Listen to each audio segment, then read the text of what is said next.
एक बार भगवान गणेश बाल रूप में चुटकी भर चावल और चम्मच में दूध लेकर पृथ्वीलोक में निकले। वे सबको अपनी खीर बनाने को कहते जा रहे थे, पर सबने उनकी बात को अनदेखा किया। इसी दौरान एक गरीब बुढ़िया ने उनकी खीर बनाना स्वीकार कर एक भगोना चूल्हे पर चढ़ा दिया। इस पर गणेश जी ने घर का सबसे बड़ा बर्तन चूल्हे पर चढ़ाने को कहा।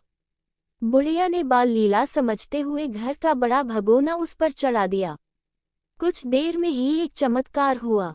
गणेश जी के दिए चावल और दूध बढ़ गए और पूरा भगोना उससे भर गया। इसी बीच गणेश जी नहाने के बाद खीर खाने की बात कहते हुए वहां से चले गए। पीछे से बुढ़िया के पोते पोती आए तो भूख लगने पर बुढ़िया ने उन्हें वह खीर खिला दी। खीर बनते देख रही पड़ोसन को भी बुढ़िया ने कटोरा भरकर खीर दे दी। बेटे की बहू ने भी चुपके से एक कटोरा खीर खाने के साथ एक कटोरा खीर छिपा दी।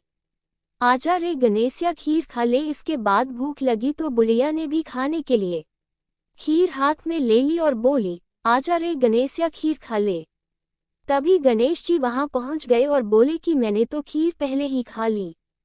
जब बुढ़िया ने पूछा कि कब खाई तो वे बोले कि जब तेरे पोते पोती, पड़ोसन व बहू ने खाए तभी मेरा पेट भर गया।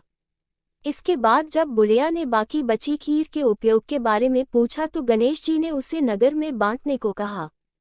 जब बुढ़िया ने खीर बांटी तो राजा को भी इसका पता लग गया। इस पर उसने बुढ़िया को अपने दरबार में बुला लिया। सारा माजरा जानकर उसने बुढ़िया का खीर का भगोना अपने पास मंगा लिया। पर राजा के महल में जैसे ही वो पहुंचा तो उसमें कीड़े मकोड़े व जहरीले जानवर गिर गए। ये देख राजा ने वह बर्तन वापस बुढ़िया को दे दिया, जो उसके घर ले जाते ही वापस पहले जैसा हो गया। इसके बाद बुढ़िया ने फिर गणेश जी से बची हुई खीर के उपयोग के बारे में पूछा तो उन्होंने झोपड़ी के कोने में गाड़ देने को कहा। ऐसा कर बुढ़िया रात को सो गई और गणेश जी उसकी झोपड़ी को लात मारते हुए अंतर्ध्यान हो गए। अगले दिन जब बुढ़िया उठी तो उसे अपनी झोपड़ी महल में बदली हुई और खीर के बर्तन सोने जवाहरातों से भरे मिले।